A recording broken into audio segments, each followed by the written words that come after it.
Dans le petit village de Saint-Benoît, un mariage parfait était sur le point d'avoir lieu.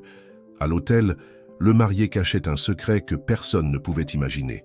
Au milieu de la cérémonie, un perroquet commença à parler et révéla quelque chose qui changea tout. Ce qui se passa ensuite fut le plus grand scandale que la ville ait jamais vu. Le soleil venait à peine de se lever lorsque Marie ouvrit les yeux, sentant son cœur s'accélérer en réalisant que le grand jour était enfin arrivé. Son mariage avec Richard, l'homme qu'elle croyait être l'amour de sa vie, aurait lieu dans quelques heures. Alors qu'elle s'étirait dans son lit, ses yeux se posèrent sur le perchoir doré dans le coin de la chambre où Seigneur, son inséparable perroquet aux plumes vert vif, l'observait de ses yeux perspicaces. « Bonjour, mon amour !» dit-elle joyeusement en se levant pour ouvrir les rideaux. La lumière du soleil inonda la pièce, révélant la robe de mariée suspendue à la porte de l'armoire, un rappel silencieux de la promesse de bonheur éternel que la journée réservait. Seigneur, inclina la tête, ses plumes brillant sous la lumière du matin. Bonjour Marie, personne ne doit savoir. Demain c'est fini, répéta-t-il, sa voix étrangement claire pour un perroquet. Marie rit, habituée aux phrases aléatoires que Seigneur avait l'habitude de lâcher. Ah, Seigneur, toi et tes phrases mystérieuses. Aujourd'hui est un jour, pas de commencement, pas de fin, dit-elle en caressant affectueusement les plumes de l'oiseau. Alors qu'elle se préparait pour le jour le plus important de sa vie, Marie ne pouvait imaginer que les paroles de Seigneur étaient bien plus que de simples répétitions sans sens. En réalité, elle portait le poids d'un secret qui était sur le point d'éclater au grand jour, menaçant de détruire non seulement son mariage, mais aussi la vie qu'elle avait soigneusement construite. À l'extérieur, le petit village de Saint-Benoît bouillonnait déjà avec les préparatifs de l'événement. Les rues étaient décorées de rubans et de fleurs, et le bourdonnement de la tente remplissait l'air. Le mariage de Marie et Richard était le sujet du moment, non seulement parce qu'il s'agissait de l'union de deux jeunes gens aimés de la communauté, mais aussi parce qu'il promettait d'être l'événement social de l'année. À l'église, le père Thomas supervisait les derniers détails de la décoration, son visage un masque de calme et de sérénité. Cependant, quiconque regardait de près pouvait remarquer un léger tremblement dans ses mains et une ombre d'inquiétude dans ses yeux. Le jeune prêtre, admiré de tous pour sa bonté et sa sagesse au-delà de son âge, portait un lourd fardeau dans son cœur, un secret qui le consumait de l'intérieur. Pendant ce temps, dans la maison des parents de Richard, le marié se réveillait avec un sentiment d'inquiétude qu'il ne pouvait expliquer. Assis au bord du lit, il fixait le costume suspendu dans l'armoire, symbole d'un engagement qu'il n'était pas sûr d'être prêt à assumer. « Richard, mon fils, tout va bien ?» La voix de sa mère le tira de ses pensées. Madame Clémentine entra dans la chambre, son visage rayonnant de bonheur pour le mariage imminent de son fils unique. « Oui, maman, juste un peu nerveux », répondit-il, forçant un sourire qui n'atteignait pas ses yeux. « C'est normal, mon chéri. Mais ne t'inquiète pas, toi et Marie êtes faits l'un pour l'autre. Aujourd'hui sera le jour le plus heureux de votre vie, dit-elle, en ajustant la cravate de son fils avec une affection maternelle. Richard acquiesça, sentant le poids de la culpabilité grandir dans sa poitrine. Si sa mère connaissait la vérité, si quelqu'un savait, il secoua la tête, chassant les pensées sombres. Aujourd'hui était le jour de son mariage, et il était déterminé à faire ce qu'il croyait être juste, même si cela signifiait enterrer ses vrais sentiments pour toujours.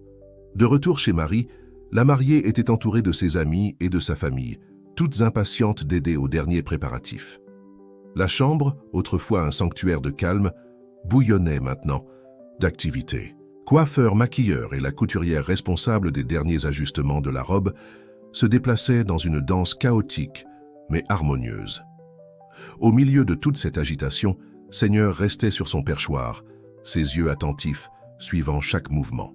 De temps en temps, il lâchait une de ses phrases énigmatiques, faisant rire les femmes et commenter à quel point le perroquet était intelligent. « Personne ne doit savoir. Demain c'est fini », répéta Seigneur, sa voix se superposant momentanément au brouhaha dans la pièce. Marie, assise devant le miroir pendant qu'on lui coiffait les cheveux, fronça les sourcils un instant. Il y avait quelque chose dans l'insistance de Seigneur qui la dérangeait, une sensation inconfortable qu'elle ne pouvait expliquer. Mais bientôt la pensée fut balayée par l'excitation du moment, remplacée par l'anticipation de voir Richard à l'autel. Pendant ce temps, dans la sacristie de l'église, le père Thomas se préparait pour la cérémonie, ses mains tremblant légèrement alors qu'il revêtait les vêtements sacrés. Son reflet dans le miroir montrait un homme tourmenté, partagé entre le devoir et le désir, entre la foi et un amour interdit qui menaçait de le consumer. « Seigneur », murmura-t-il, fermant les yeux dans une prière silencieuse, « donnez-moi la force de faire ce qui est juste. » Mais qu'est-ce qui était juste? Célébrer le mariage de Marie et Richard en sachant ce qu'ils savaient, ou révéler la vérité et risquer de détruire non seulement le couple, mais aussi sa propre position dans la communauté et tout ce en quoi il croyait. Le son des cloches de l'église résonna dans le village, annonçant que l'heure approchait.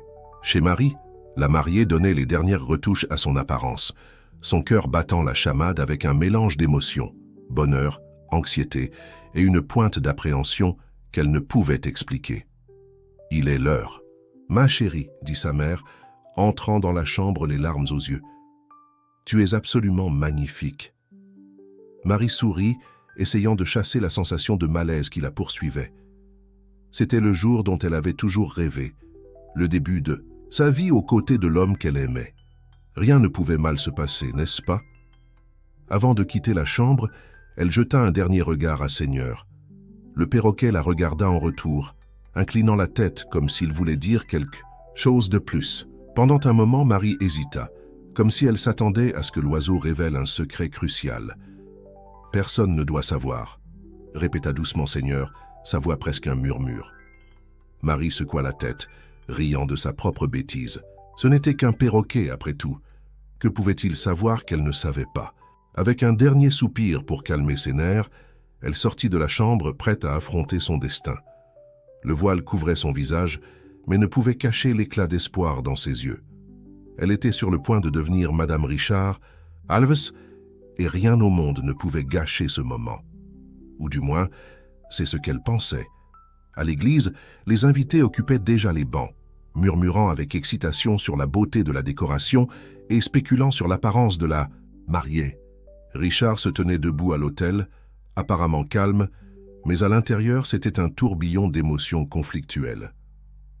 Ses yeux rencontrèrent ceux du père Thomas pendant un bref instant, et un courant de compréhension passa entre eux. Tous deux savaient que ce jour marquerait non seulement le début d'un mariage, mais aussi la fin de quelque chose qui n'aurait jamais dû commencer.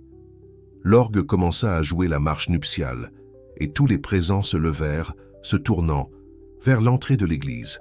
Les portes s'ouvrirent, révélant Marie dans toute sa gloire nuptiale. Elle était une vision de beauté et d'innocence, complètement ignorante du drame qui était sur le point de se dérouler. Alors que Marie marchait lentement dans l'allée, chaque pas la rapprochant d'un avenir qu'elle imaginait, mais qui en réalité était sur le point de s'effondrer, le destin préparait son coup final. Dans la maison maintenant vide, Seigneur restait sur son perchoir, ses paroles résonnant dans le silence. Personne ne doit savoir. Demain, c'est fini. La scène était plantée, les acteurs en position, et le drame sur le point de commencer. Le mariage de l'année à Saint-Benoît était sur le point de se transformer en quelque chose que personne n'oublierait jamais, pour des raisons que personne n'aurait pu prévoir. Le murmure des invités cessa lorsque Marie arriva à l'autel, son visage rayonnant derrière le délicat voile. Richard sourit, mais le geste n'atteignit pas ses yeux, qui trahissaient un mélange de culpabilité et d'appréhension. Le père Thomas s'éclaircit la gorge, sa voix tremblant légèrement en commençant la cérémonie. « Chers frères et sœurs, nous sommes ici réunis pour célébrer l'union de Marie et Richard. » Pendant que le prêtre parlait, l'esprit de Richard vagabondait, se remémorant les événements qui l'avaient conduit jusqu'ici. Il y a 6 mois, pendant les préparatifs du mariage, il s'était rapproché du jeune prêtre, cherchant une orientation spirituelle pour calmer ses doutes. Ce qui avait commencé comme des conversations innocentes s'était rapidement transformé en quelque chose de plus profond, de plus dangereux. Richard jeta un regard furtif au père Thomas, se souvenant de leur rencontre secrète, des mots à murmurer, des promesses faites dans l'ombre de la sacristie. Le poids de ce secret l'étouffait maintenant, devant toute la communauté et la femme qui lui faisait confiance. Marie, ignorant le tumulte intérieur de son fiancé, souriait radieusement. Ses pensées volaient vers l'avenir qu'elle imaginait, une maison pleine d'amour, des enfants courant dans la cour, des soirées douillettes aux côtés de l'homme qu'elle aimait. Elle ne savait pas que ce rêve était sur le point de voler en éclats. Au premier rang, Madame Clémentine, mère de Richard, observait le couple avec des yeux embués de bonheur. À ses côtés, Monsieur Antoine, père de Marie, maintenait une expression solennelle, fier de sa fille unique. La congrégation assistait dans un silence respectueux, inconsciente du drame qui se déroulait sous ses yeux. Le père Thomas poursuivit. La cérémonie, sa voix gagnant en force au fur et à mesure qu'il avançait, comme s'il essayait de se convaincre lui-même de la légitimité de ce mariage. Le mariage est une union sacrée, un engagement devant Dieu et la communauté. Pendant ce temps, dans la maison de Marie, Seigneur restait sur son perchoir doré, ses plumes vertes brillant sous la lumière qui entrait par la fenêtre. Le perroquet inclinait la tête d'un côté à l'autre, comme s'il pouvait sentir la tension qui s'accumulait dans l'église. « Personne ne doit savoir, demain c'est fini », répétait-il doucement, ses paroles résonnant dans la maison vide. De retour à l'église, le moment des vœux approchait. Richard sentait la sueur couler le long de son dos, son cœur battant si fort qu'il craignait que tout le monde puisse l'entendre. Marie serra doucement sa main, interprétant sa nervosité comme de l'émotion pour ce grand moment. « Richard, » commença le père Thomas, sa voix trahissant un léger tremblement, « acceptez-vous de prendre Marie pour épouse légitime, promettant de l'aimer et de la respecter, dans la joie et la peine, dans la santé et la maladie, tous les jours de votre vie ?» Le temps sembla se figer. Richard sentit le poids de tous les regards sur lui. Il vit le sourire plein d'espoir de Marie, l'expression expectante de sa mère, le regard pénétrant du père Thomas. Son esprit lui criait de dire la vérité, de mettre fin à cette farce avant qu'il ne soit trop tard. Mais ses lèvres bougèrent presque d'elles-mêmes. « Oui, » dit-il, sa voix à peine plus qu'un murmure. Le soulagement sur le visage de Marie était palpable, contrastant drastiquement avec la tourmente intérieure de Richard. Le père Thomas poursuivit, posant la même question à Marie, qui répondit par un « oui », plein de conviction et d'amour. Alors que la cérémonie continuait, Richard se retrouva pris dans un tourbillon d'émotions contradictoires. De l'amour. Pour Marie, oui, mais pas le genre d'amour qu'il devrait ressentir pour une épouse, de la culpabilité pour l'avoir trompée, pour avoir trahi sa confiance, et par-dessus tout, un désir ardent et interdit pour l'homme. Dans le petit village de Saint-Benoît, un mariage parfait était sur le point d'avoir lieu. À l'autel, le marié cachait un secret que personne ne pouvait imaginer. Au milieu de 1806, la cérémonie, un perroquet se mit à parler et révéla quelque chose qui changea tout. Ce qui se passa ensuite fut le plus grand scandale que la ville ait jamais vu. Le soleil venait à peine de se lever lorsque Marie ouvrit les yeux, sentant son cœur s'accélérer en réalisant que le grand jour était enfin arrivé. Son mariage avec Richard, l'homme qu'elle croyait être l'amour de sa vie, aurait lieu dans quelques heures. Alors qu'elle s'étirait dans son lit, ses yeux se posèrent sur le perchoir doré dans le coin de la chambre, où Lord, son inséparable, perroquet aux plumes d'un vert éclatant, l'observait de ses yeux perspicaces. « Bonjour mon amour », dit-elle joyeusement, se levant pour ouvrir les rideaux. La lumière du soleil inonda la chambre, révélant la robe de mariée suspendue à la porte de l'armoire, un rappel silencieux de la promesse de bonheur éternel que la journée réservait. Lord inclina la tête, ses plumes brillant sous la lumière du matin. « Bonjour Marie. Personne ne doit savoir. Demain c'est fini, répéta-t-il, sa voix étrangement claire pour un perroquet. Marie rit, habituée aux phrases aléatoires que Lord avait l'habitude de lancer. « Ah, Lord, toi et tes phrases mystérieuses. Aujourd'hui est un jour de commencement, pas de fin, dit-elle, caressant affectueusement les plumes de l'oiseau. Pendant qu'elle se préparait pour le jour le plus important de sa vie, Marie ne pouvait imaginer que les paroles de Lord étaient bien plus que de simples répétitions sans sens. En réalité, elle portait le poids d'un secret qui était sur le point d'être révélé, menaçant de détruire non seulement son mariage, mais aussi la vie qu'elle avait soigneusement construite. À l'extérieur, le petit village de Saint-Benoît bourdonnait déjà des préparatifs de l'événement. Les rues étaient décorées de rubans et de fleurs, et le murmure de l'excitation remplissait l'air. Le mariage de Marie et Richard était le sujet du moment, non seulement parce qu'il s'agissait de l'union de deux jeunes gens aimés de la communauté, mais aussi parce qu'il promettait d'être l'événement social de l'année. À l'église, le père Thomas supervisait les derniers détails de la décoration, son visage un masque de calme et de sérénité. Cependant, si l'on regardait de près, on pouvait remarquer un léger tremblement dans ses mains et une ombre d'inquiétude dans ses yeux.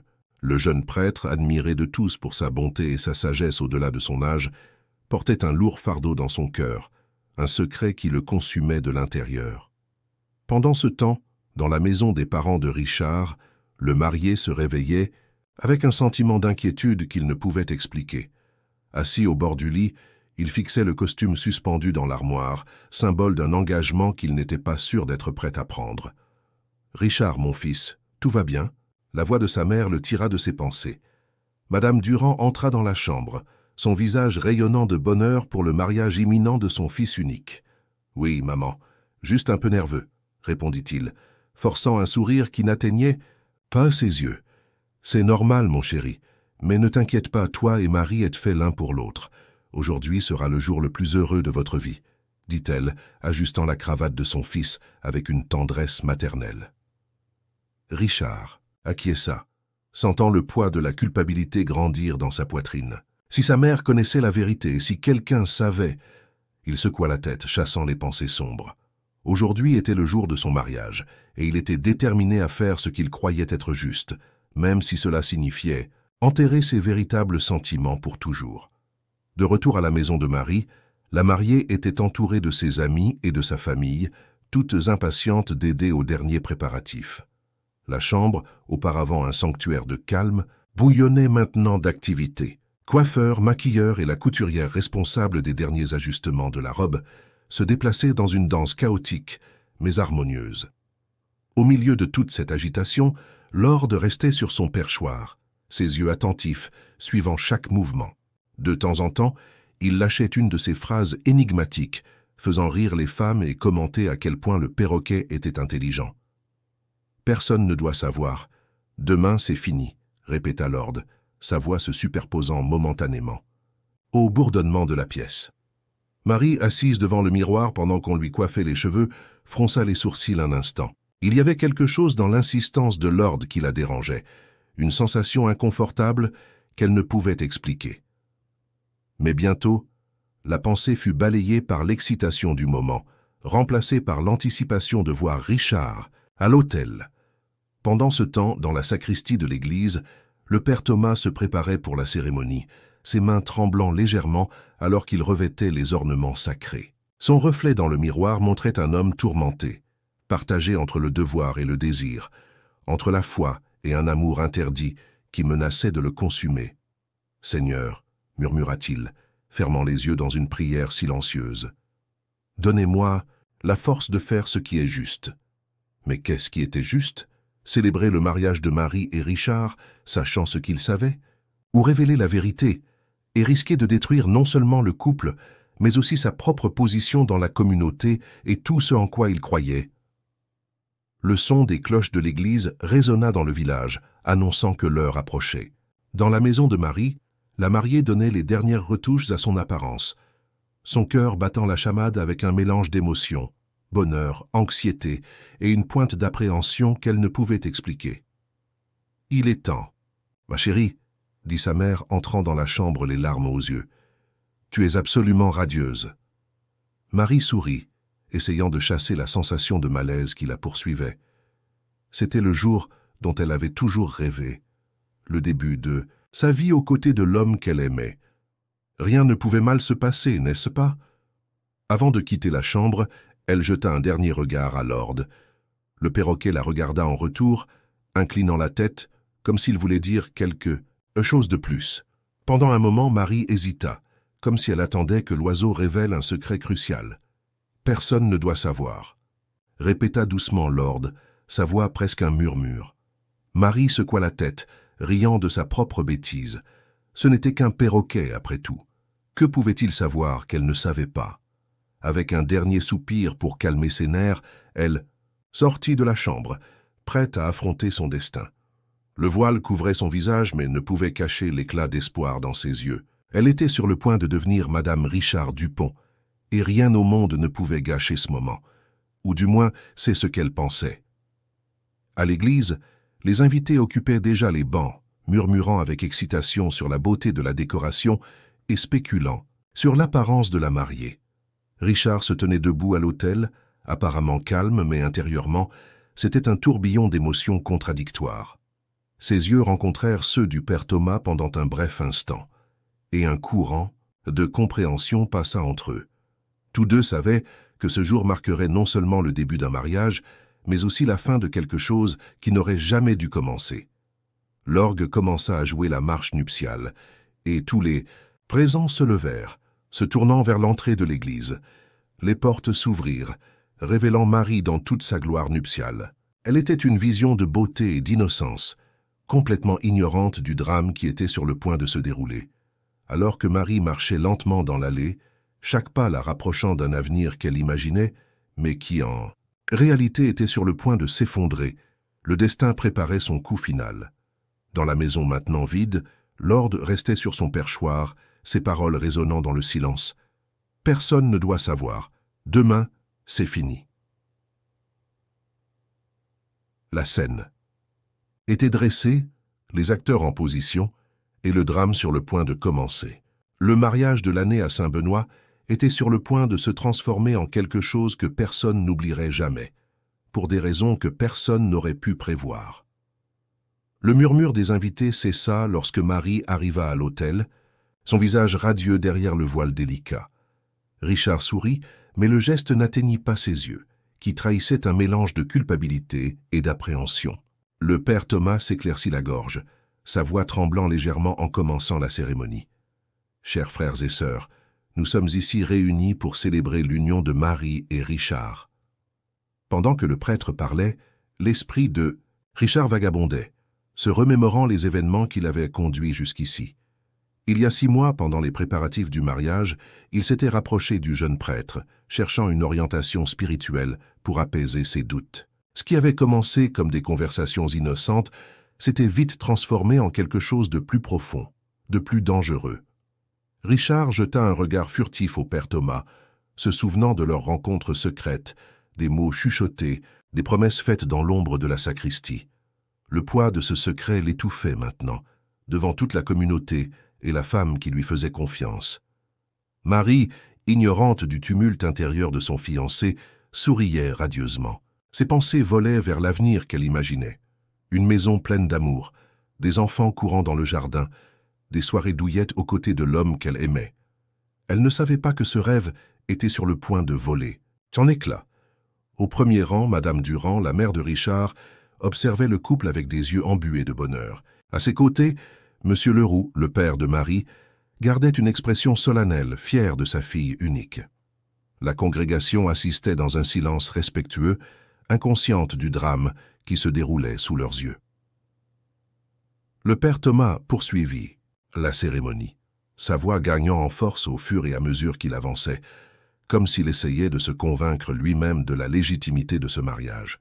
Le mariage est une union sacrée, un engagement devant Dieu et la communauté.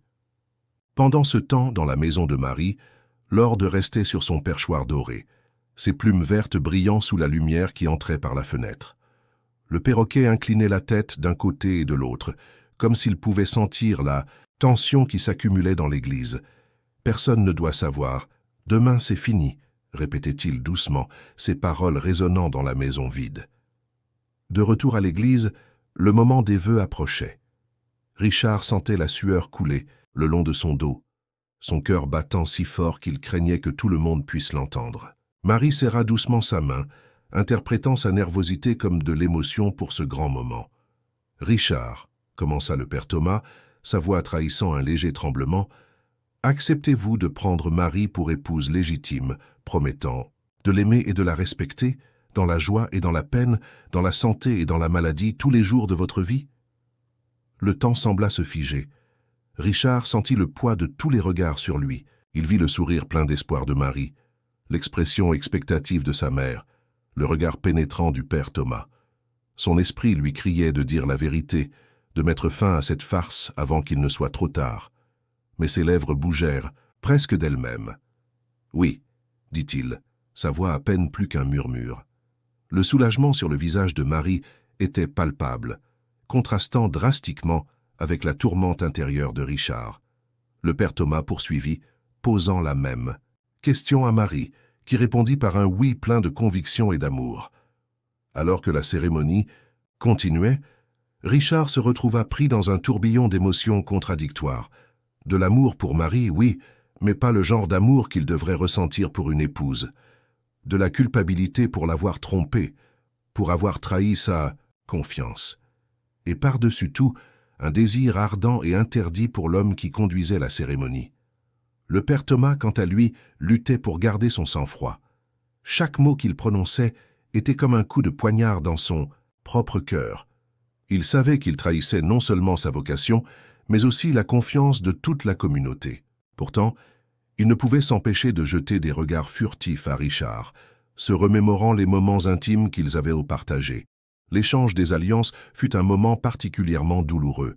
Lorsque Richard glissa l'anneau au doigt de Marie, il eut l'impression de sceller non seulement un engagement, mais aussi la fin de toute possibilité de véritable bonheur. Le métal froid contre sa peau était un rappel constant du choix qu'il avait fait.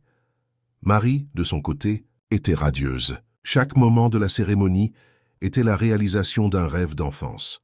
La robe blanche, les fleurs, l'homme qu'elle aimait jurant un amour éternel devant Dieu et toute la communauté. Elle ne percevait ni les ombres dans les yeux de Richard, ni la tension dans la voix du père Thomas. Pour elle, tout était parfait. Alors que la cérémonie touchait à sa fin, le père Thomas fit un dernier effort pour garder son sang-froid. « Par le pouvoir qui m'est conféré, je vous déclare mari et femme. Ce que Dieu a uni, que l'homme ne le sépare pas. » Ces mots résonnèrent comme une sentence pour Richard et le prêtre, tous deux conscients de l'ironie cruelle de cette déclaration. Le baiser des mariés, qui aurait dû être un moment de pure joie, fut entaché par la culpabilité et le regret. Tandis que le couple se tournait pour faire face à l'assemblée en tant que monsieur et madame Dupont, les applaudissements et les vivats résonnèrent dans l'église. Les confettis volèrent dans les airs, et des sourires brillants illuminaient les visages des invités. Au milieu de cette célébration, seules 3 personnes connaissaient la vérité. Le marié, le prêtre et un perroquet vert à des kilomètres de là. La réception qui suivit fut un tourbillon de félicitations, de musique et de rires. Marie circulait parmi les invités, le visage rayonnant de bonheur, complètement inconsciente du tourment intérieur de son désormais mari. Richard faisait de son mieux pour maintenir les apparences, souriant et remerciant pour les vœux de bonheur, tandis qu'intérieurement, il se sentait se déchirer. Le père Thomas, ayant rempli son rôle dans la cérémonie, trouva refuge dans un coin tranquille de la fête. Il observait de loin le couple nouvellement marié, le cœur lourd du secret qu'il partageait avec Richard. Chaque sourire, chaque contact entre les mariés était comme un coup de poignard dans sa poitrine. À mesure que la nuit avançait, la tension grandissait. Richard se trouvait partagé entre son devoir de jeune marié et le désir ardent de parler avec le père Thomas, de trouver un certain réconfort ou une résolution au tourbillon émotionnel qui le consumait. Dans un moment de calme relatif, alors que Marie était occupée avec les demoiselles d'honneur, Richard réussit à s'approcher discrètement du prêtre. « Thomas », murmura-t-il, sa voix à peine audible par-dessus la musique. « Nous devons parler. » Le prêtre le regarda, ses yeux reflétant un mélange de douleur et de résignation. « Il n'y a plus rien à dire, Richard. Tu as fait ton choix. »« Mais je ne peux pas vivre comme ça, » supplia Richard, sa voix brisée. « Ce que nous avons eu. »« Ce que nous avons eu est terminé, » l'interrompit fermement le père Thomas, bien que son ton trahisse le conflit interne. « Tu as une femme maintenant, une vie devant toi. Il vaut mieux oublier le passé. » Avant que Richard ne puisse répondre, Marie apparut, radieuse et ne se doutant de rien. « Ah, vous êtes là. Mon père, merci encore pour la belle cérémonie. C'était parfait. » Le père Thomas força un sourire. « C'était un plaisir, Marie. Je vous souhaite tout le bonheur du monde à tous les deux. » Richard sentit le poids de ces mots, sachant combien ils coûtaient à l'homme qui les prononçait. Marie, interprétant le silence de son mari comme de l'émotion, enlaça son bras dans le sien. « On y va, mon amour ? Tout le monde attend pour le toast. » Avec un dernier regard lourd de sens au père Thomas, Richard se laissa entraîner par Marie vers le centre de l'attention. La fête se poursuivit tard dans la nuit, une célébration de l'amour et de l'union qui cachait en son cœur un secret capable de détruire non seulement un mariage, mais toute une communauté. Pendant ce temps, dans la maison silencieuse de Marie, Léo restait sur son perchoir, ses yeux noirs brillant dans l'obscurité. « Personne ne doit savoir. Demain tout se termine », répéta-t-il une fois de plus, comme s'il pressentait la tempête qui approchait. La nuit de noces, qui aurait dû être l'apogée de la célébration de l'amour, devint un exercice de simulation pour Richard. Chaque caresse, chaque baiser était accompagné d'une pointe de culpabilité. Marie, dans son bonheur innocent, ne percevait pas le tourment de son mari, attribuant son hésitation à la nervosité naturelle d'un jeune marié. Quand il réussit enfin à s'endormir, des heures plus tard, Richard fut hanté par des cauchemars dans lesquels il se voyait divisé entre Marie et le père Thomas, avec Léo le perroquet répétant sans cesse « Personne ne doit savoir. Demain tout se termine ». Le lendemain apporterait de nouveaux défis et révélations, alors que le jeune couple commençait sa vie ensemble, portant le poids d'un secret qui menaçait de détruire non seulement leur mariage, mais tout le tissu de relations qui formait la petite communauté de Saint-Benoît. Le soleil levant peignait le ciel de Saint-Benoît de douces teintes de rose et d'orange lorsque Marie ouvrit les yeux, un sourire radieux illuminant son visage. Elle se retourna dans le lit, s'attendant à trouver Richard à ses côtés. Mais l'espace était vide et froid. Fronçant les sourcils, elle s'assit, remarquant le silence qui régnait dans la maison. « Richard » appela-t-elle, sa voix résonnant dans la nouvelle maison qu'ils avaient achetée pour commencer leur vie de mariés. Il n'y eut pas de réponse. Marie se leva, enfilant une robe de chambre par-dessus sa nuisette en soie. Ses pieds nus ne faisaient aucun bruit sur le plancher en bois, tandis qu'elle parcourait les pièces, cherchant son mari. Dans la cuisine, elle trouva un mot sur la table. « Je suis sortie tôt pour régler quelques affaires. Je serai de retour pour le déjeuner. » « Avec amour, Richard. » Marie soupira, une légère déception assombrissant son bonheur matinal. Elle espérait passer le premier jour de son mariage dans les bras de son mari, planifiant l'avenir et savourant la nouveauté de leur union. Mais Richard avait toujours été dévoué à son travail et elle admirait cela chez lui. Avec un haussement d'épaule, elle décida de profiter de la matinée pour ranger la maison et préparer un repas spécial pour son retour. Pendant ce temps, de l'autre côté de la ville, Richard marchait rapidement en direction de l'église. Le soleil venait à peine de se lever et les rues étaient encore désertes, ce dont il était reconnaissant. La dernière chose qu'il voulait était de rencontrer une connaissance qui pourrait se demander pourquoi le jeune marié était hors de chez lui si tôt. En arrivant à l'église, il trouva le père Thomas dans la sacristie, se préparant pour la messe du matin. Le jeune prêtre pâlit en voyant Richard, sa main tremblant légèrement, alors qu'il ajustait ses vêtements sacerdotaux. « Que fais-tu ici » chuchota Thomas, regardant nerveusement vers la porte. « Quelqu'un pourrait nous... » Voir. Richard ferma la porte derrière lui, son visage un masque d'angoisse. « Je n'en peux plus, Thomas. Ce mensonge, il me tue de l'intérieur. » Le prêtre ferma les yeux un moment, comme s'il cherchait une force intérieure. « Richard, nous en avons déjà parlé. Ce qui s'est passé entre nous, c'était une erreur. Une erreur qui ne peut pas se reproduire. »« Une erreur ?» répéta Richard, sa voix chargée d'émotion. « C'était le moment le plus vrai de ma vie. Comment puis-je vivre un mensonge aux côtés de Marie quand mon cœur t'appartient ?» Thomas sentit sa résolution vaciller face à l'intensité des paroles de Richard. Pendant un bref instant, il s'autorisa à se remémorer les moments qu'ils avaient partagés. Les longues conversations, les contacts furtifs, le baiser volé dans l'obscurité de la sacristie. Mais ensuite, la réalité de sa position, de ses vœux s'abattit sur lui comme un poids écrasant. « Nous ne pouvons pas faire ça, Richard, dit-il fermement, bien que son cœur crie le contraire. Tu as une femme maintenant, j'ai mes vœux. Ce qui s'est passé entre nous doit rester dans le passé. » Richard fit un pas en avant, ses mains tremblant d'émotion contenue. « Et si je ne peux pas t'oublier? Et si chaque moment avec Marie est un rappel de ce que je ne peux pas avoir avec toi ?» Le bruit de pas dans le couloir les fit s'éloigner brusquement l'un de l'autre. La porte de la sacristie s'ouvrit, révélant Madame Dupont, la gardienne de l'église. « Père Thomas, vous êtes... » « Oh » Elle s'arrêta, surprise de voir Richard. « Excusez-moi, je ne savais pas que vous étiez occupé. » Thomas força un sourire. « Il n'y a pas de problème, Madame Dupont. Richard est juste passé pour récupérer la Bible qu'il a oubliée hier. » Richard acquiesça mécaniquement, saisissant une Bible au hasard sur l'étagère. « Oui, exactement. J'allais partir. » Avec un dernier regard lourd de sens à Thomas, Richard sortit précipitamment de la sacristie, laissant derrière lui un prêtre tourmenté et une gardienne confuse. Pendant ce temps, dans la maison de Marie et Richard, la jeune épouse était occupée à préparer un déjeuner spécial. L'arôme des épices remplissait la cuisine, se mêlant au parfum des fleurs fraîches qu'elle avait placées sur la table. Fredonnant doucement, Marie se perdait dans des rêves d'avenir qu'elle imaginait aux côtés de Richard. Sa rêverie fut interrompue par un coup à la porte. Essuyant ses mains sur son tablier, elle alla ouvrir, surprise, de trouver sa mère, Madame Leclerc, portant une cage familière. « Maman, que fais-tu ici si tôt ?» demanda Marie en l'embrassant. Madame Leclerc sourit, levant la cage. « Je suis venue apporter Léo. J'ai pensé que tu aimerais l'avoir dans ta nouvelle maison. » Marie hésita un moment. Elle aimait le perroquet, mais n'était pas sûre que Richard approuverait d'avoir un animal de compagnie aussi bruyant à la maison.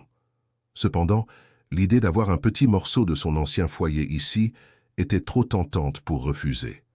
« Merci, maman, » dit-elle, prenant la cage. « Je suis sûre que Richard l'adorera. » Léo, comme s'il comprenait qu'il était dans un nouvel environnement, inclina la tête, ses yeux noirs brillants, observant tout autour de lui.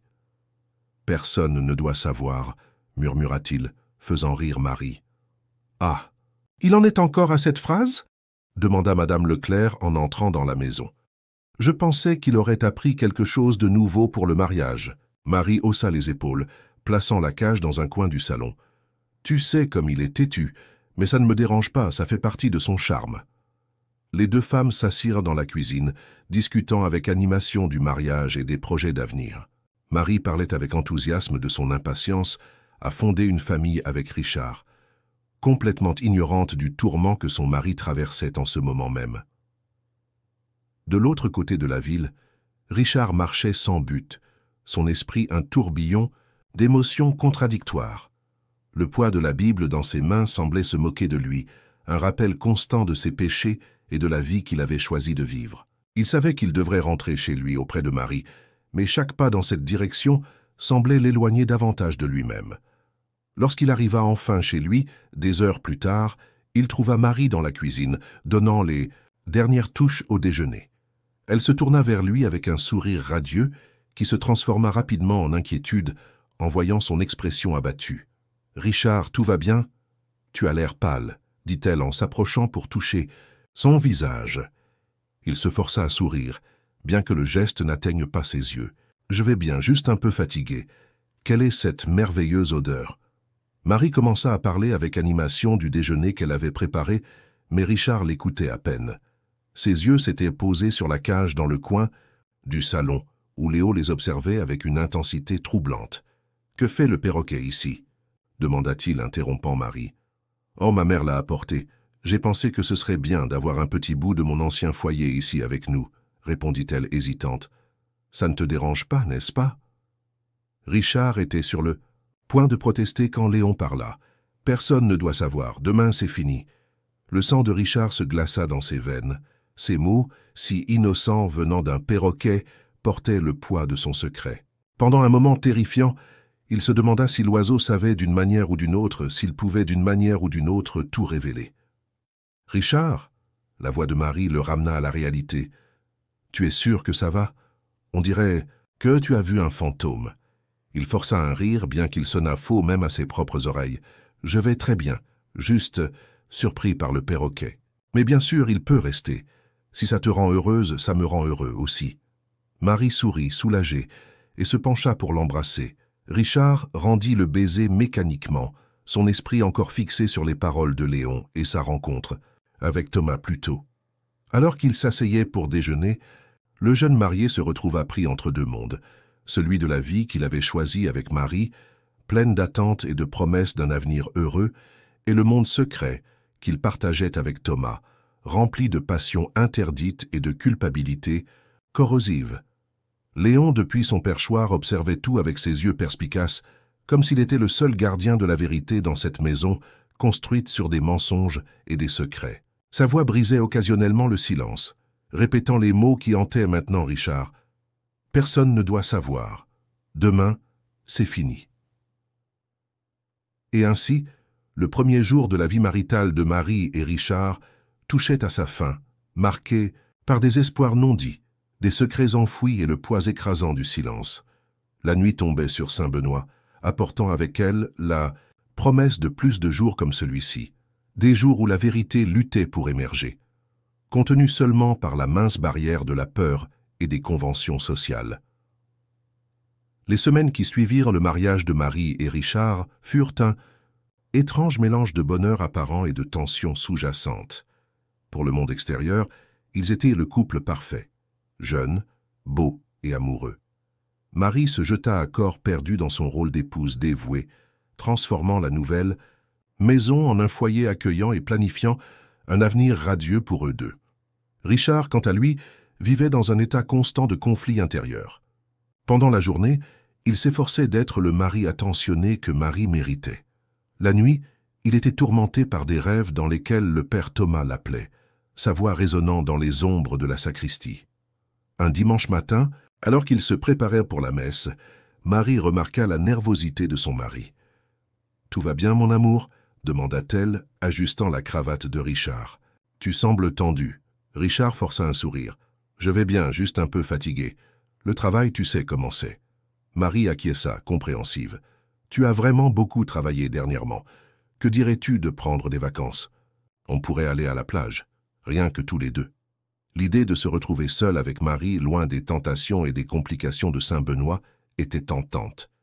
Pendant un moment, Richard entrevit la possibilité d'une vie normale, libre des tourments qui le consumaient.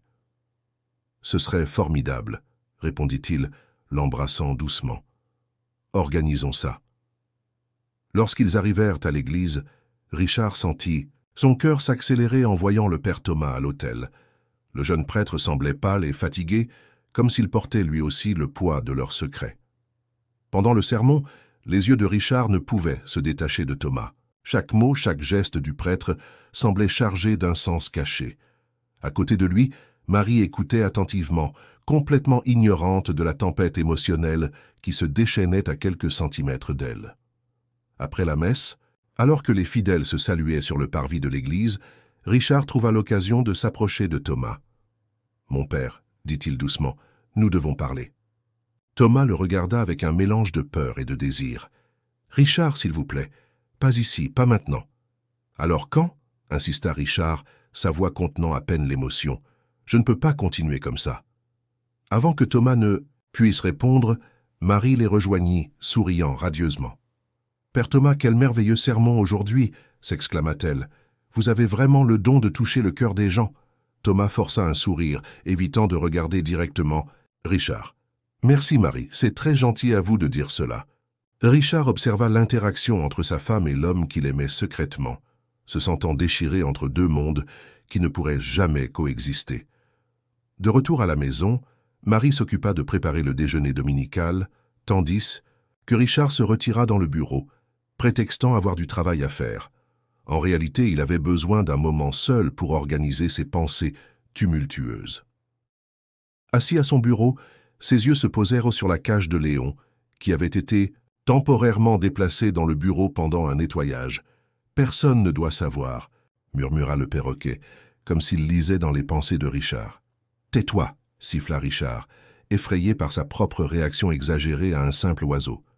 Léon inclina la tête, ses yeux noirs fixés sur Richard. « Demain, c'est fini » répéta-t-il, sa voix étrangement claire. Richard sentit un frisson parcourir sa colonne vertébrale. C'était comme si le perroquet savait quelque chose, comme s'il était un témoin silencieux de sa trahison. Il se leva brusquement, décidant de rejoindre Marie dans la cuisine, n'importe quoi pour échapper au regard accusateur de Léon. Les jours passaient, chacun plus lourd que le précédent. Richard s'enfonçait de plus en plus dans son travail, l'utilisant comme excuse pour éviter à la fois Marie et l'Église. Marie, quant à elle, commençait à remarquer les changements dans le comportement de son mari. Un soir, alors qu'ils dînaient en silence, elle décida finalement d'aborder le sujet. « Richard, commença-t-elle avec hésitation, il se passe quelque chose. Tu as été si distant ces derniers temps. » Richard leva les yeux de son assiette, sentant le poids de la culpabilité. « Ce n'est rien, Marie, juste le stress du travail. » Marie ne semblait pas convaincue. « Tu es sûre? Tu sais que tu peux tout me dire, n'est-ce pas? Nous sommes une équipe maintenant. » Les paroles de Marie étaient comme des coups de poignard dans le cœur de Richard. Il voulait tout lui dire, se libérer du poids écrasant du secret. Mais comment pourrait-il? Comment expliquer que, même l'aimant, son cœur appartenait à un autre? À un autre homme, qui plus est un prêtre? « Je sais, Marie, » répondit-il finalement, tendant la main pour prendre la sienne sur la table. « Je t'aime, tu le sais, n'est-ce pas ?» Marie sourit, mais il y avait une ombre d'inquiétude dans ses yeux. « Je t'aime aussi, Richard. J'aimerais juste que tu t'ouvres davantage à moi. » Cette nuit-là, allongé à côté de Marie endormie, Richard prit une décision. Il devait mettre un terme à cette situation d'une manière ou d'une autre. Il ne pouvait pas continuer à vivre dans cet entre-deux, tiraillé entre le devoir et le désir. Le lendemain matin, Richard partit tôt, laissant un mot à Marie, disant qu'il avait une réunion importante. En réalité, il se dirigea vers l'église, déterminé à avoir une conversation définitive avec Thomas. Arrivant à la sacristie, il trouva le prêtre en train de se préparer pour la messe matinale. Thomas pâlit en le voyant. « Richard, que faites-vous ici ?» chuchota-t-il, jetant des regards nerveux vers la porte. « Nous devons régler ça, Thomas, » dit Richard, fermant la porte derrière lui. « Je ne peux plus vivre comme ça. Ce n'est pas juste pour moi, pour vous, ni pour Marie. » Thomas soupira lourdement, ses épaules s'affaissant en signe de défaite. « Que voulez-vous que je fasse, Richard? Que j'abandonne mes vœux? Que je détruise votre famille? Je veux que nous soyons honnêtes, » répondit Richard, faisant un pas en avant. « Avec nous-mêmes, avec le monde. Nous ne pouvons pas continuer à vivre un mensonge. » Le silence qui suivit fut pesant, chargé de tous les mots non dits, de tous les sentiments réprimés. Thomas leva finalement les yeux, rencontrant le regard de Richard. « Et si, » commença-t-il avec hésitation, « et si nous pouvions recommencer? Ailleurs, loin d'ici ?» Le cœur de Richard s'accéléra à cette possibilité. Une vie avec Thomas, libre des contraintes sociales et religieuses qui les entravaient. C'était tout ce qu'il voulait, tout ce dont il rêvait. Mais alors, l'image de Marie surgit dans son esprit. Marie avec son doux sourire et son amour inconditionnel. Marie qui lui faisait aveuglément confiance, qui rêvait d'une famille à ses côtés. Avant que Richard ne puisse répondre, le bruit de pas dans le couloir les alerta. Rapidement, ils s'éloignèrent l'un de l'autre, prenant des pauses décontractées, lorsque la porte s'ouvrit. C'était Madame Élise, la femme de ménage, une fois de plus. Elle regarda de l'un à l'autre, une expression de confusion sur son visage ridé. « Excusez-moi, je ne savais pas que vous étiez occupée, » dit-elle, ses yeux se plissant légèrement. « Il n'y a pas de problème, Madame Élise, » répondit Thomas, sa voix trahissant un léger tremblement. « Richard est juste passé pour discuter du groupe de jeunes de l'église. » Richard acquiesça mécaniquement, évitant le regard de la femme de ménage. « Oui, exactement. J'allais justement partir. » Avec un dernier regard lourd de sens, pour Thomas, Richard sortit précipitamment de la sacristie, laissant derrière lui un prêtre tourmenté et une femme de ménage de plus en plus soupçonneuse. Alors qu'il marchait pour rentrer chez lui, Richard sentait le poids du monde sur ses épaules. Il savait qu'une décision devait être prise et bientôt. Mais comment choisir entre l'amour interdit et passionné qu'il ressentait pour Thomas et l'amour sûr et confortable qu'il partageait avec Marie? En arrivant chez lui, il trouva Marie dans le salon jouant avec Léon. Elle sourit en le voyant, ses yeux brillants d'amour et de confiance. « Salut, mon amour. Comment s'est passée la réunion ?» demanda-t-elle, se levant pour l'embrasser. Richard sentit un nœud dans sa gorge. « C'était productif, » réussit-il à dire. Léon, depuis son perchoir, les observait attentivement. « Personne ne doit savoir, » répéta le perroquet, sa voix résonnant dans le salon silencieux. Marie rit, caressant les plumes de l'oiseau. Il n'arrête pas avec cette phrase. Je me demande parfois ce qui se passe dans sa petite tête. Richard força un sourire, sentant le poids des paroles du perroquet. Qui sait? Peut-être qu'il en sait plus que nous ne l'imaginons. Cette nuit-là, Alors que Marie dormait paisiblement à côté de lui, Richard fixait le plafond, son esprit, un tourbillon de pensées et d'émotions. Il savait qu'il était au bord d'un précipice et que toute décision qu'il prendrait changerait irrévocablement le cours de plusieurs vies. De l'autre côté de la ville, dans la petite résidence paroissiale, le père Thomas passait aussi une nuit blanche, tourmenté par les mêmes dilemmes. L'amour qu'il ressentait pour Richard brûlait dans sa poitrine, mais le poids de ses vœux et la peur du scandale le paralysaient. Et ainsi, alors que la nuit avançait sur Saint-Benoît, trois âmes tourmentées luttaient avec leurs démons intérieurs, inconscientes que leur destin était sur le point de s'entremêler d'une manière qu'aucun d'entre eux ne pouvait prévoir. L'aube apporta avec elle un sentiment d'inévitabilité qui planait sur Saint-Benoît comme un nuage lourd. Richard se réveilla avant Marie, son corps tendu par la décision qu'il savait devoir prendre. Silencieusement, il se leva et alla dans la cuisine où il trouva Léon déjà éveillé sur son perchoir. « Bonjour Léon », murmura Richard, se servant un café fort. Le perroquet inclina la tête, ses yeux noirs fixés sur l'homme, tourmenté devant lui. « Demain, c'est fini, dit-il, sa voix claire dans le calme du matin. » Richard frissonna, les paroles de l'oiseau sonnant comme une sinistre prophétie. Il savait qu'il ne pouvait plus retarder l'inévitable. Aujourd'hui serait le jour où tout changerait. Pendant ce temps, à l'église, le père Thomas se préparait pour la messe matinale, ses mouvements mécaniques trahissant la tempête émotionnelle qui faisait rage en lui. La conversation de la veille avec Richard résonnait dans son esprit, la possibilité d'une vie ensemble, loin d'ici, à la fois tentante et terrifiante. Madame Dupont, la gardienne, observait le jeune prêtre d'un œil attentif. Ces derniers jours, elle avait remarqué les visites fréquentes de Richard, les regards échangés, les conversations chuchotées. Un soupçon commençait à se former dans son esprit, un soupçon qui la remplissait d'horreur et d'indignation. De retour à la maison des jeunes mariés, Marie se réveilla, étendant instinctivement la main vers le côté de Richard dans le lit pour ne le trouver que vide et froid. Fronçant les sourcils, elle se leva et se dirigea vers la cuisine, où elle trouva son mari assis à la table, une tasse de café intacte devant lui. « Bonjour, mon amour, » dit-elle, l'embrassant sur la joue. « Tu t'es levé tôt aujourd'hui. » Richard força un sourire, son estomac se nouant de culpabilité. « Bonjour, Marie, j'avais besoin de réfléchir un peu. » Marie s'assit en face de lui, son expression sérieuse. « Richard, que se passe-t-il ? Tu as été si distant ces derniers temps. Il y a quelque chose que tu ne me dis pas ?» Le moment que Richard redoutait et attendait tant était enfin arrivé. Il prit une profonde inspiration, rassemblant le courage pour les mots qui allaient tout changer. « Marie, commença-t-il, sa voix tremblante. « Je dois te dire quelque chose qui va tout changer entre nous. » Le visage de Marie pâlit, ses yeux s'écarquillant de peur et d'anticipation. « Qu'est-ce que c'est, Richard ? Tu me fais peur. » Richard ouvrit la bouche pour continuer, mais fut interrompu par le son strident du téléphone. Marie, effrayée par le bruit soudain, se leva pour répondre. « Allô ?» dit-elle, sa voix encore tremblante. Ses yeux s'écarquillèrent en entendant ce qu'on lui disait à l'autre bout du fil. « Quoi ? Mais comment ? » « Oui, je comprends. Nous serons là le plus vite possible. » Elle raccrocha le téléphone, se tournant vers Richard avec une expression de choc. C'était de l'église. Le père Thomas, il s'est évanoui pendant la messe. Ils l'ont emmené à l'hôpital. Richard sentit son sang se glacer. « Quoi ? Est-ce qu'il va bien ? » « Ils ne savent pas encore, » répondit Marie, se déplaçant déjà pour s'habiller.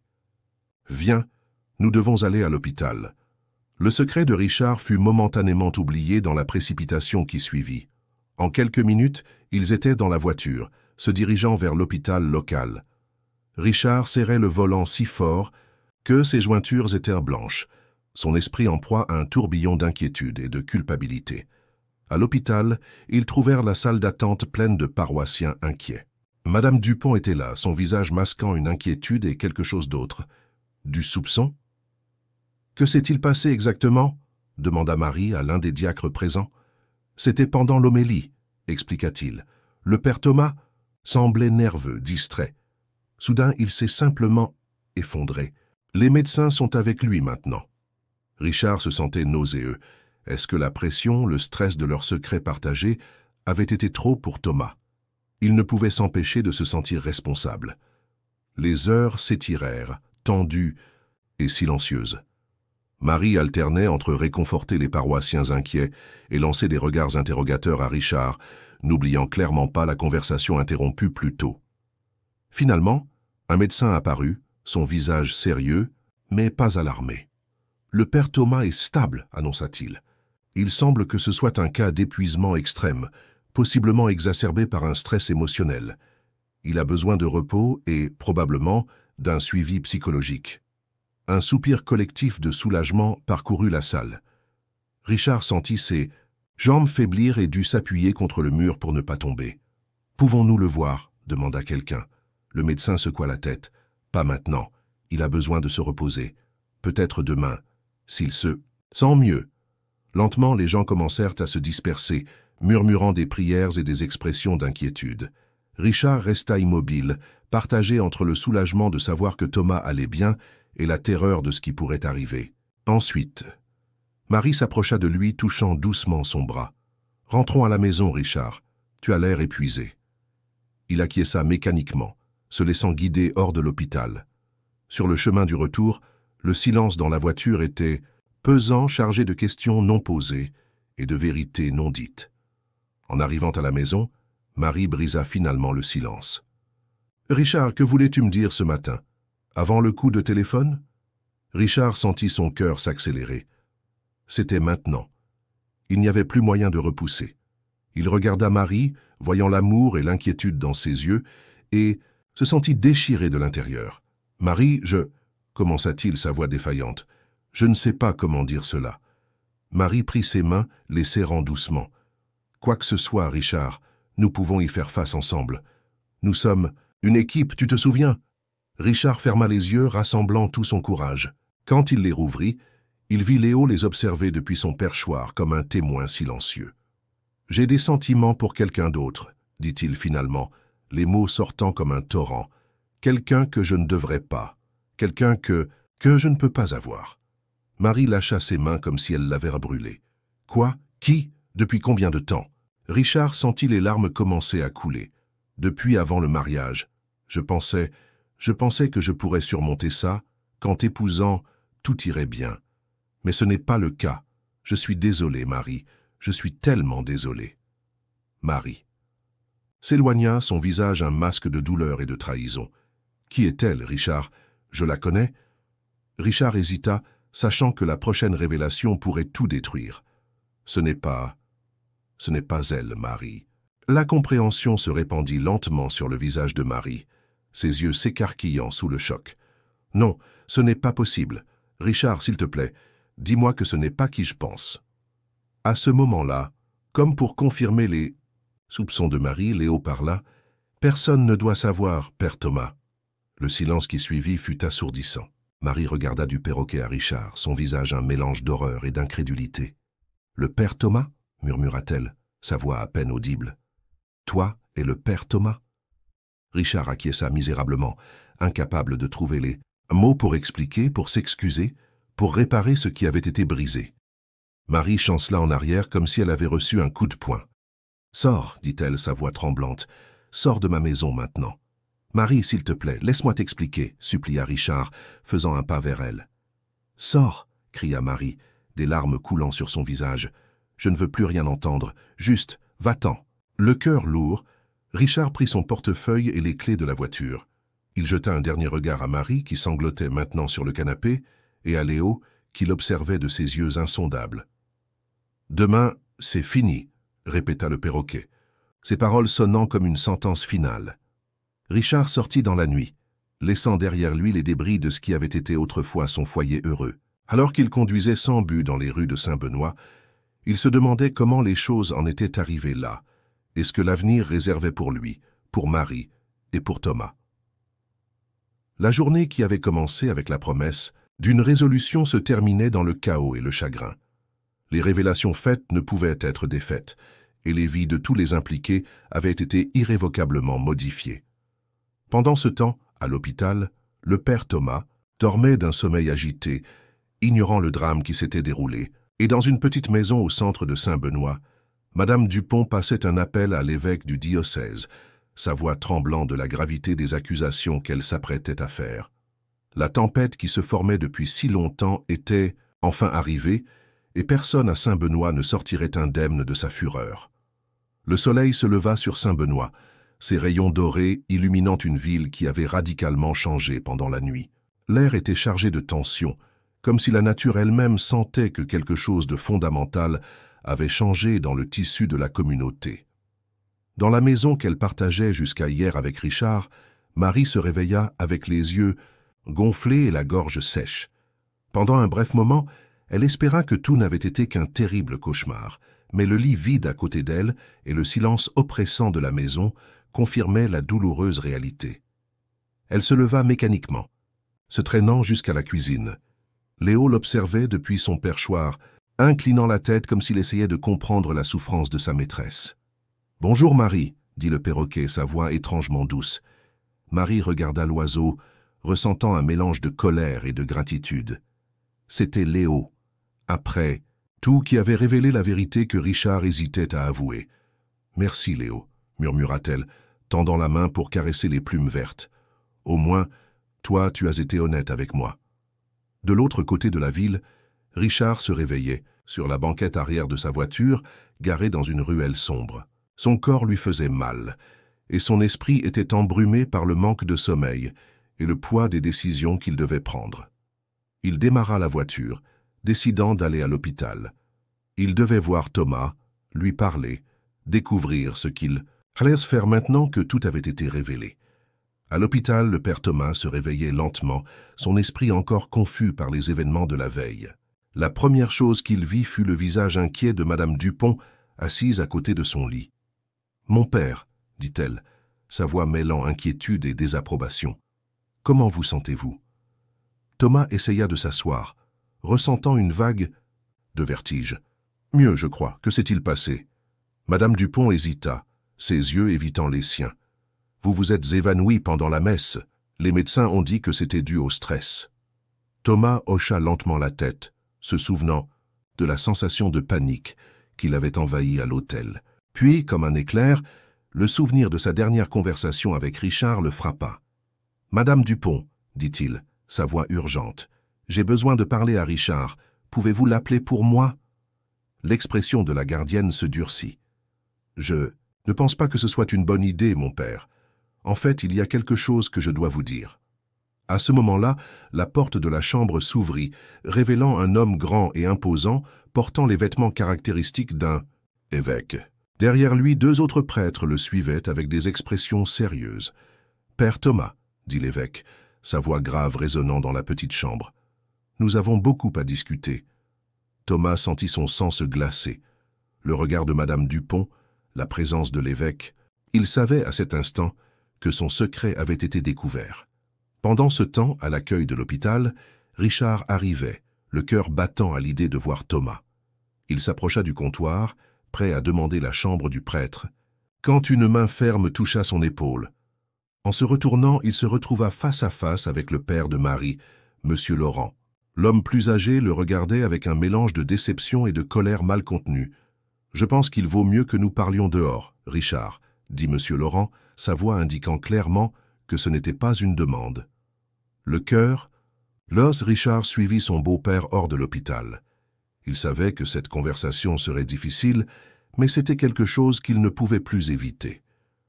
De retour à la maison de Marie, la sonnette retentit, l'attirant de ses sombres pensées. En ouvrant la porte, elle fut surprise de voir sa meilleure amie, Lucie, debout là avec une expression inquiète. « Marie, » dit Lucie, l'attirant dans une étreinte serrée, « je suis venue dès que j'ai su.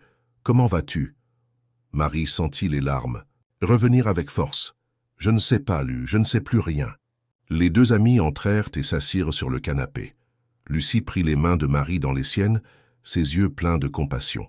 « Tu veux me raconter ce qui s'est passé » demanda-t-elle doucement. Marie hésita. Comment expliquer quelque chose qu'elle-même comprenait à peine? Comment mettre des mots sur la trahison, la douleur, la confusion qu'elle ressentait? « Richard, » commença-t-elle, sa voix tremblante. « Richard est amoureux de quelqu'un d'autre. » Lucie serra ses mains. Oh Marie, je suis désolé, qui est-elle? Marie ferma les yeux, rassemblant son courage pour la révélation qu'elle savait choquerait son amie autant qu'elle l'avait choquée. Ce n'est pas elle, Lu, dit-elle finalement. C'est lui, le père Thomas. Le silence qui suivit fut assourdissant. Lucie regardait Marie, bouche bée, incapable de traiter ce qu'elle venait d'entendre. « Quoi ?» finit-elle par dire. « Mais comment? Quand ?» Avant que Marie ne puisse répondre, Pierre parla de son perchoir. « Personne ne doit savoir. Demain, c'est fini. » Lucie regarda le perroquet, puis de nouveau Marie. « Qu'est-ce que ça veut dire ?» Marie laissa échapper un rire amer. « Apparemment, ça veut dire que mon mari et le prêtre de notre paroisse avaient une liaison juste sous mon nez, et que j'ai été la dernière à le savoir. » Sur le parking de l'hôpital, la conversation entre Richard et M. Laurent était loin d'être amicale. « Comment as-tu pu faire ça à ma fille ?» exigeait M. Laurent, sa voix chargée de colère. « L'épouser en sachant que tu aimais quelqu'un d'autre? Et un homme en plus. Un prêtre. » Richard baissa la tête, sentant le poids de ses actions. « Je suis désolé, Monsieur Laurent. J'ai vraiment pensé que je pourrais faire en sorte que ça marche avec Marie. Je l'aime vraiment. C'est juste que pas assez, » compléta Monsieur Laurent sa voix tranchante. « Tu as détruit sa vie, Richard. Et pourquoi? Pour un fantasme impossible avec un prêtre ?» Les mots de son beau-père frappèrent Richard comme des coups physiques. Il savait qu'ils méritaient chacun d'entre eux, mais cela ne rendait pas la vérité moins douloureuse. « Que va-t-il se passer maintenant ?» demanda Richard, sa voix basse. « M. » Laurent le regarda froidement. « Maintenant? Maintenant, tu vas t'éloigner de ma fille. Tu vas lui accorder le divorce et disparaître de sa vie. Et quant au père Thomas, eh bien, l'Église a ses propres façons de gérer les scandales comme celui-ci. » Richard sentit un frisson parcourir sa colonne vertébrale. « Que voulez-vous dire? L'évêque est ici, » répondit M. Laurent. « Apparemment, quelqu'un a fait une dénonciation. Le père Thomas sera probablement transféré dans un monastère reculé, s'il a de la chance. Sinon, les mots non dits flottèrent dans l'air entre eux. Richard sentit la panique monter dans sa poitrine. Il devait voir Thomas. Il devait le prévenir, le protéger d'une manière ou d'une autre. Pendant ce temps, dans la chambre d'hôpital, Thomas faisait face à son propre jugement. L'évêque le regardait avec un mélange de déception et de colère, tandis que Madame Dubois restait dans un coin, son expression un masque de détermination. « Père Thomas, » commença l'évêque, sa voix grave, « nous avons été informés d'accusations très sérieuses contre vous. Des accusations de conduite inappropriée avec un membre marié de votre paroisse. » Thomas ferma les yeux, sentant le poids d'années de secret et de culpabilité s'effondrer sur lui. Quand il les rouvrit, il y avait une résolution dans son regard. « C'est vrai, dit-il simplement. » La chambre resta silencieuse pendant un moment, le choc palpable dans l'air. L'évêque fut le premier à se remettre. « Vous comprenez la gravité. »« De ce que vous avouez ?» demanda-t-il. « Les conséquences de vos actions ?» Thomas acquiesça lentement. « Je comprends, Excellence, et je suis prêt à affronter ce qui viendra. » L'évêque échangea des regards avec les autres prêtres présents. Puis se tourna vers Thomas. « Vous serez immédiatement relevé de vos fonctions dans la paroisse. Il y aura une enquête complète, puis le Vatican décidera de votre sort. » Thomas sentit une étrange sensation de soulagement se répandre dans son corps. Après avoir vécu si longtemps dans l'ombre de la peur et de la culpabilité, la vérité, aussi douloureuse soit-elle, apportait avec elle un sentiment de libération. « J'accepte mon destin, » dit-il, sa voix ferme. « Mais je ne demande qu'une chose. Ne punissez pas Richard pour mes erreurs. La faute est mienne et uniquement mienne. » L'évêque le regarda pendant un long moment, puis acquiesça lentement. « Votre confession et votre repentir seront pris en considération, mais je ne peux rien promettre au-delà de cela. » Tandis que Thomas était confronté aux conséquences de ses actes, dans la maison de Marie, une décision était en train d'être prise. « Je ne peux pas rester ici, Lu, » dit Marie, sa voix chargée de détermination. « Chaque coin de cette maison me rappelle. Lui, ce que nous avons perdu, les mensonges. » Lucie serra la main de son amie. « Où vas-tu aller ?» Marie regarda Pierre qui les observait silencieusement depuis son perchoir. « Je ne sais pas encore. Peut-être chez mes parents pour l'instant. Je sais juste que j'ai besoin d'un nouveau départ. » « Et pour Richard ?» demanda Lucie avec hésitation.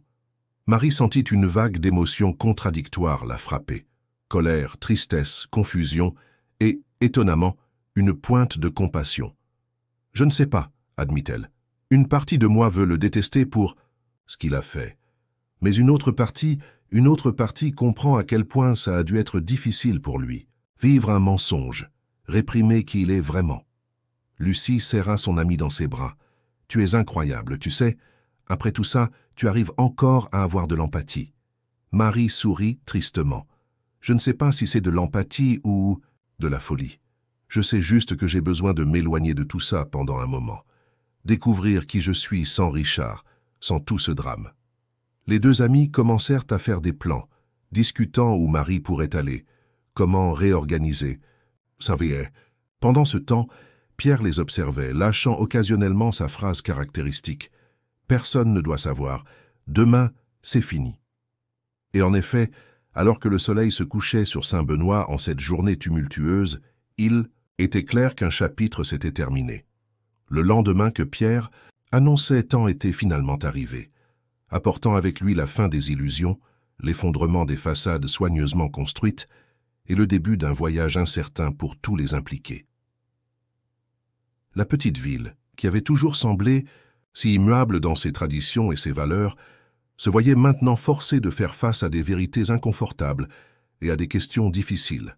Et au centre de tout cela se trouvaient Marie, Richard et Thomas, trois âmes perdues essayant de trouver leur chemin dans un monde qui semblait soudain trop grand et trop effrayant pour être navigué seul. Les jours qui suivirent à Saint-Benoît furent marqués par un silence pesant et des regards furtifs.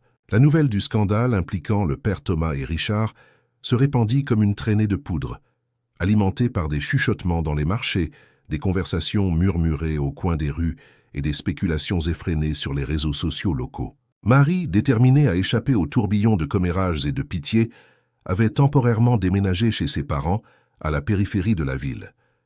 Pierre, son fidèle compagnon ailé, l'accompagnait, sa présence étant une source de réconfort inattendu.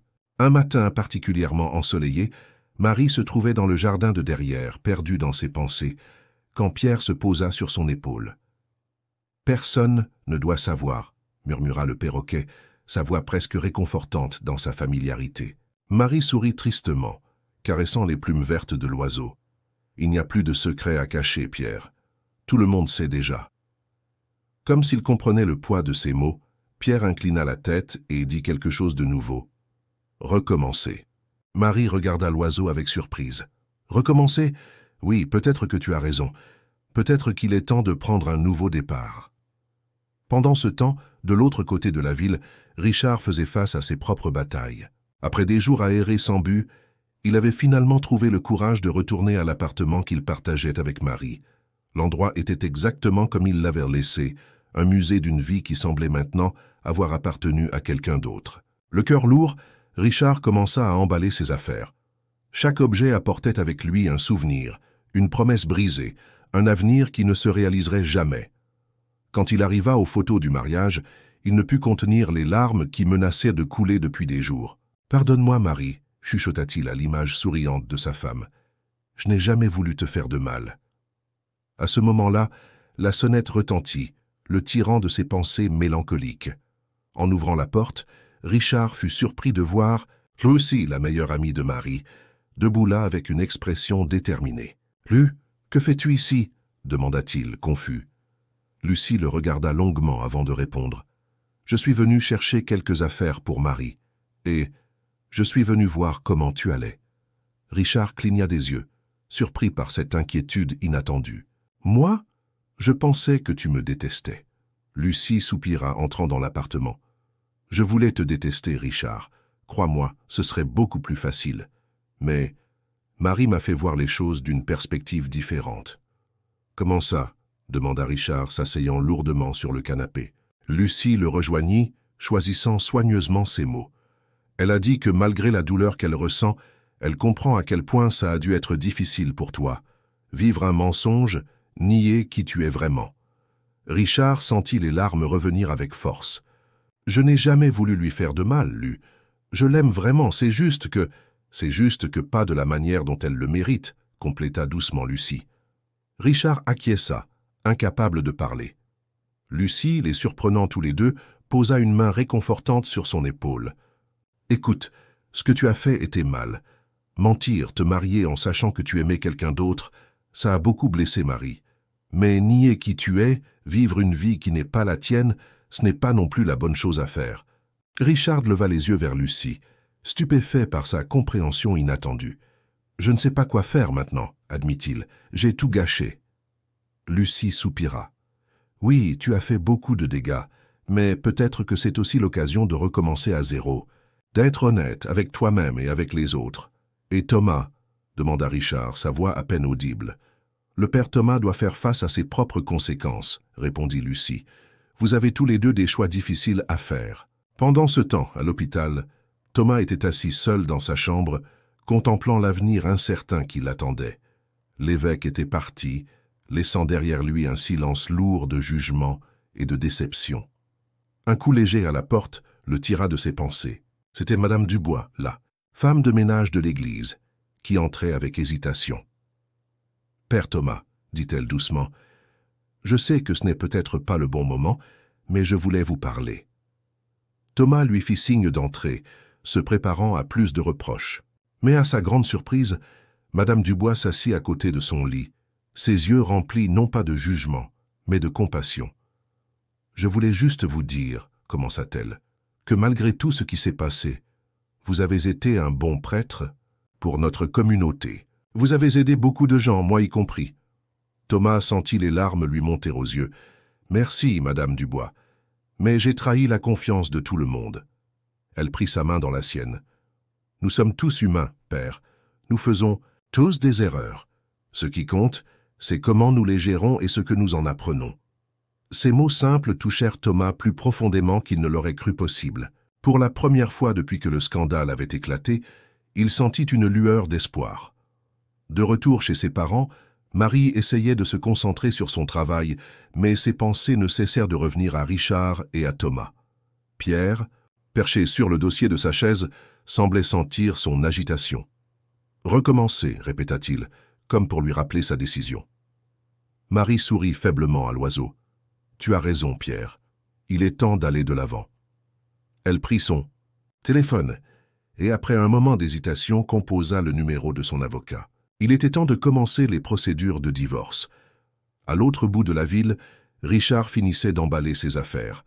L'appartement, autrefois rempli de rires et d'amour, semblait maintenant froid et étranger. Alors qu'il fermait, la dernière boîte, son téléphone vibra. C'était un message de Thomas. « Nous devons parler. Rendez-vous au parc dans 1 heure ?» Richard hésita, son cœur battant la chamade. Était-ce sage de le voir maintenant? Mais il savait qu'il devait des explications, des excuses peut-être, à l'homme qu'il aimait. 1 heure plus tard, Richard arriva au parc. Thomas était déjà là, assis sur un banc, l'air pâle et fatigué. Quand il vit Richard approcher, son visage s'illumina brièvement avant de redevenir sérieux. « Richard, dit-il doucement, je suis désolé de t'avoir entraîné là-dedans. » Richard s'assit à côté de lui, gardant une distance respectueuse. « Ce n'est pas ta faute, Thomas. Nous sommes tous les deux responsables. » Ils restèrent assis en silence pendant un moment, regardant les enfants jouer sur l'aire de jeu à proximité, les couples se promener main dans la main.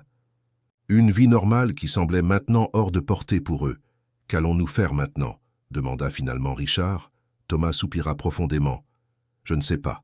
L'Église va probablement me transférer, peut-être même me défroquer. Et toi? Qu'en est-il de Marie? » « Elle va demander le divorce, » répondit Richard, la culpabilité évidente dans sa voix. « Je ne peux pas lui en vouloir. » Thomas prit la main de Richard dans la sienne, ignorant les regards désapprobateurs des autres patients. « Je suis désolé, Richard. Je n'aurais jamais dû laisser les choses aller si loin. J'aurais dû être plus fort. » Richard secoua la tête. « Ce n'est pas ta faute, Thomas. Nous sommes tous les deux responsables. Mais maintenant, que va-t-il se passer pour nous ?» Avant que Thomas ne puisse répondre, la porte de la chambre s'ouvrit brusquement. L'évêque se tenait là, son visage une masque de désapprobation. Derrière lui, Madame Dubois regardait la scène avec un mélange de triomphe et de dégoût. « Je vois que les rumeurs étaient vraies, » dit l'évêque, sa voix glaciale. « Père Thomas, votre transfert a été arrangé. Vous partirez pour le monastère de Saint-Michel dès demain matin. Thomas pâlit, mais sa main resta ferme dans celle de Richard. Je comprends, monseigneur, mais avant de partir, j'aimerais faire une déclaration publique. La communauté mérite de connaître la vérité. L'évêque hésita, clairement en conflit entre le désir d'étouffer le scandale et la nécessité de la transparence. Finalement, il acquiesça à contre-cœur. Très bien, mais choisissez vos mots avec soin, père Thomas. Le scandale a déjà causé assez de dégâts. Pendant ce temps, à la maison des parents de Marie, une décision difficile était en train d'être prise. Marie, assise à la table de la cuisine avec ses parents et Lucie, annonça ses intentions. « Je pars pour Paris, dit-elle, sa voix tremblante mais déterminée. J'ai besoin de prendre du recul, de réfléchir à ce que je veux vraiment dans la vie. » Sa mère, Madame Laurent, prit sa main. « Es-tu sûre, ma chérie? Tu sais que tu peux rester ici aussi longtemps que tu le souhaites. » Marie sourit faiblement. « Je sais, maman, et je vous suis reconnaissante pour tout votre soutien.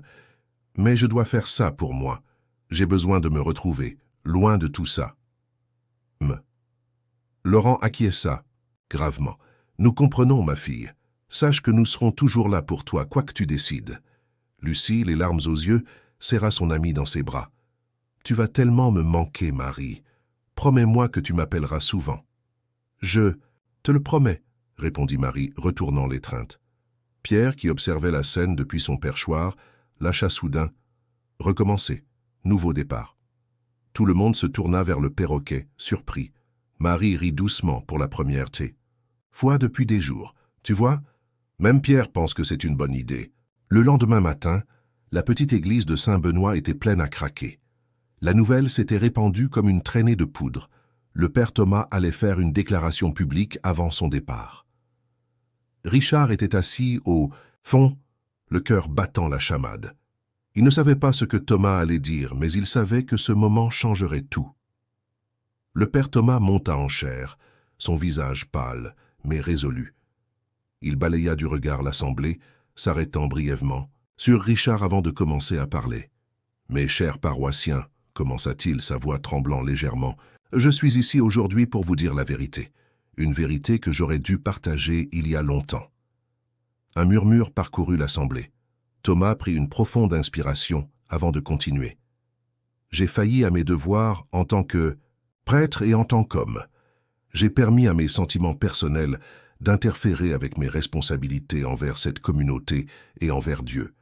J'ai entretenu une relation inappropriée avec un membre de cette paroisse, trahissant ainsi la confiance que vous aviez placée en moi. » Les murmures se transformèrent en exclamations choquées.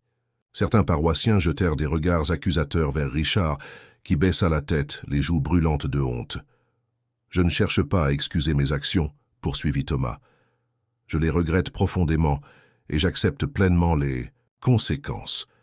Je quitterai Saint-Benoît aujourd'hui pour un monastère où je réfléchirai à mes actes et chercherai le pardon. » Il fit une pause, ses yeux se remplissant de larmes. « Mais je veux aussi que vous sachiez ceci. L'amour sous toutes ses formes n'est jamais une erreur. C'est la façon dont nous agissons face à cet amour qui peut être erroné. J'ai fait des erreurs, de graves erreurs, mais je ne peux pas et ne veux pas renier l'amour que j'ai ressenti. » Un silence stupéfait tomba sur l'église.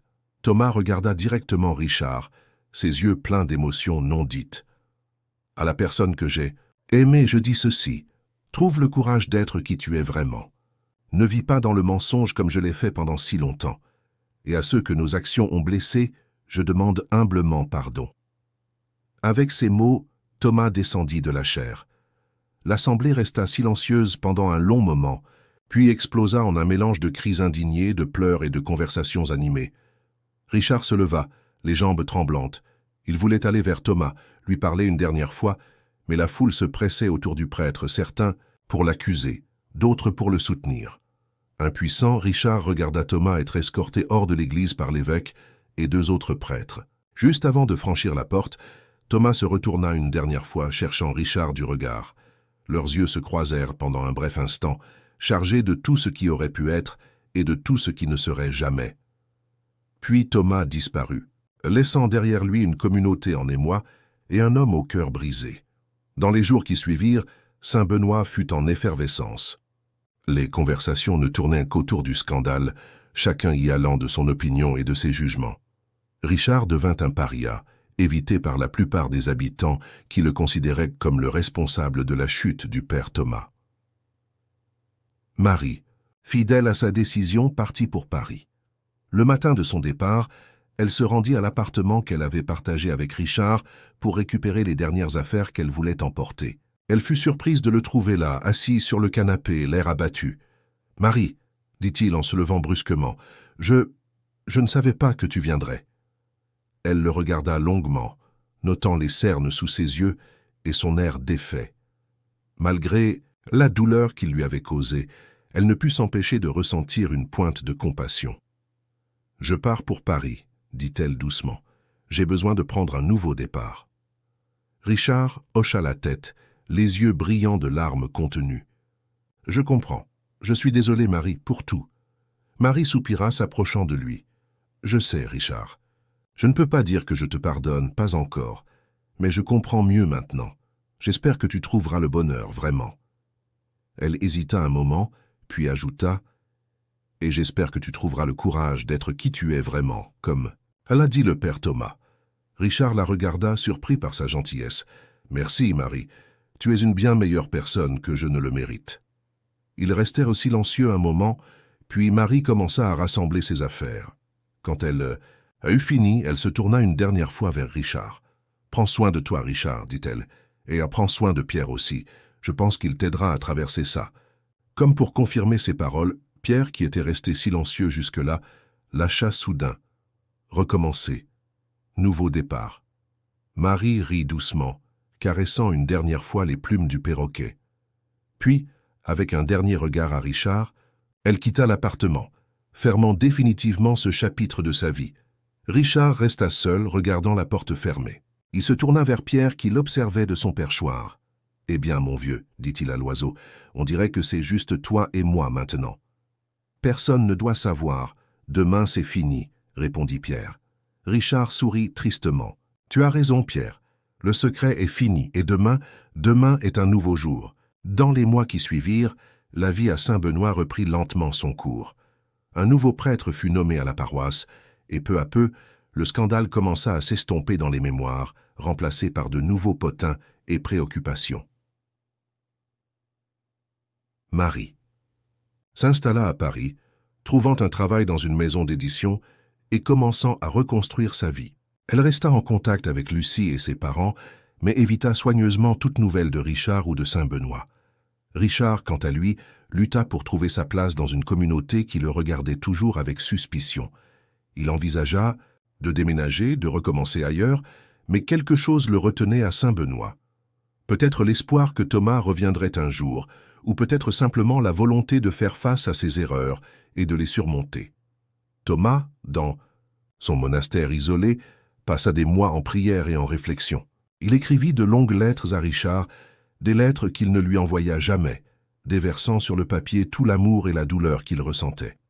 Et Pierre, le fidèle perroquet, continua à observer et à commenter, sa présence un rappel constant que la vie, malgré ses hauts et ses bas, continue toujours.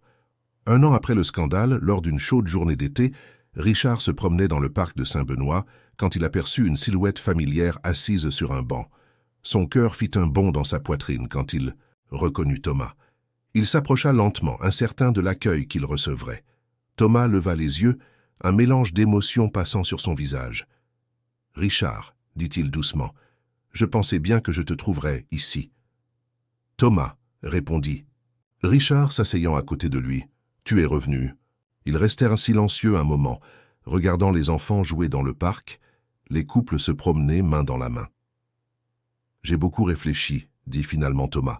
À nous, à ce que nous avons fait, à ce que nous aurions pu faire, différemment. » Richard hocha la tête. « Moi aussi.